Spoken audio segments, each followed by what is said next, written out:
Salam dostlar, baxın, bax bu pəncərə plastikdir, yəni hava buraxmır. Bax, pərdəyə baxın, görürsünüz necə qalxır. Bunun istiliyidir bunu qaldıran. Çünki qardaş dəvət elədi bizi evinə, 3 dənə radiator var idi. Bir neçə usta gəlib, baxıb deyib bu düzələsdir, xət çəkilməlidir, nə bilim, təzədən xət təzələnməlidir. Dedim qardaş, mən düzəldib bunu təhvil verirəm. Dövriyə nasılsın, nadildə qoy deyil. Hərə bir söz deyib, dövriyə nasılsın, nə bilim nə, dedim narahat olma.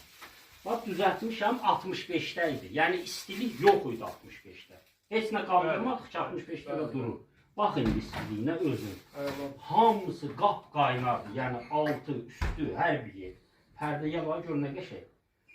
İsti vurur. O bir otağın vapşe misinlidir.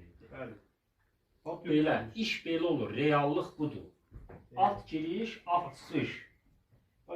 Təmizlədik, dərman vasitəsilə tutulmuşdur. Qoşquları da qoşulub hazır, qoşduq, təhvil verdik bu cürlə. Yenə qardaş, Allah xeyir versin, can sağlığı.